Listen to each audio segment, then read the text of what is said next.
It's that time in the show where we check in on the crop markets with our OSU Extension crop marketing specialist, Dr. Todd Hubbs. And Todd, let's start with prices right now. How are things looking in the state? Well, we've seen quite a rally in the ag complex around the conflict in the Middle East. With the rise in oil prices up above $100 a barrel, we saw a lot of spillover speculation into the ag commodity complex.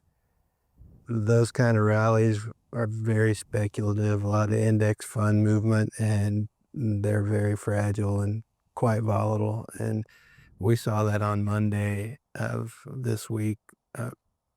Just a huge sell-off in the ag complex where soybeans went limit down and everything sort of followed it. So, yeah, we've seen a nice run up. We broke out of the ranges we were in all through the late fall and early part of this first quarter of 2026, but it's all sort of framed around speculative issues with maybe some inflation hedging and just general, conflict issues in oil. And talking about oil and the price of oil, how is that going to impact ag producers? Well, diesel prices are going up and input costs across the board. The same dynamics that are causing oil prices to go up are really impacting nitrogen fertilizer. When you cut off approximately 30% of the supply to the world that comes out of that region, supply goes down, prices go up, and we've seen a real jump in fertilizer prices and concerns about availability. Because it takes a long time to move these stuff around the world, and there's other people that want that fertilizer as well. And that was a market that's been pressured over the past handful of years as well when it comes to the fertilizer market as well. We've seen run-ups and run-downs, and I think a lot of people felt like they were elevated to begin with, and then we get this shock, and it's pretty painful on the input side. So, our producers' inputs are going up while the output prices are going up. But I'd say we'll probably see a lot more volatility and ease on the downside from our output prices than we'll see from our input prices. Yeah. And I bet that's a problem too. We're mid-March right now. The wheat's waking up, and that's probably not a great thing for producers. No, we're looking at planting spring crops as well. So any like spring fertilizer applications, if you didn't reserve your prices or your fertilizer early, you're probably going to have a tough time finding it. And if you do find it, it's going to be very expensive. And then there's the concern about it just being available.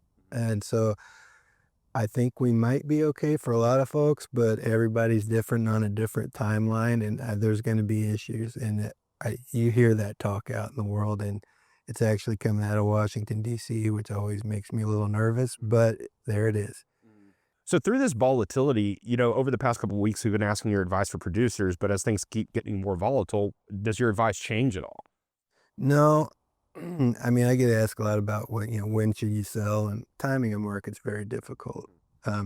We have seen these run-ups and broken out of the ranges we were in. I like to say, what kind of price is profitable for you? Is there a price that you can live with on some of this crop? I think the hard red wheat crop's not even out of the ground. If you're talking about selling old crop, maybe it's time to let it go, right? If we get prices up near $6 cash when some of these rallies, but it's just what price can you live with on some of this? I'm a sell early, sell often kind of person. If you get to a target price that's profitable for you. Now, if you're not at that level, I understand, but I think folks need to realize, there is hefty supply, and really the underlying fundamentals on most of our crops haven't really changed. So these kind of rallies, weather is still an issue. Right? West of I-35 has been dry as a bone. What is this emergence going to look like, and how's the crop going to turn out for a good chunk of Oklahoma? It's still an open question, and it doesn't look like there's any rain coming anytime soon. So I understand all that, but it's time to start thinking about what's my budget and what kind of target prices can I live with. And, if you want to push it a little bit, go ahead, but keep your prices up to date with your elevators or whoever you're selling to. So if it clips through that price overnight or something, you get it. You know what I mean? So that's the kind of idea I'm talking about. And, and I guess like kind of in and on a positive note, it's just control what you can control and try to just get through what you can. Yes, control what you can and have a plan. and that plane will probably go down in flames at some point. But it's always important to be thinking about these issues. Alrighty, thanks, Todd. Dr. Todd Hubbs, OSU Extension Crop Marketing Specialist here at Oklahoma State University.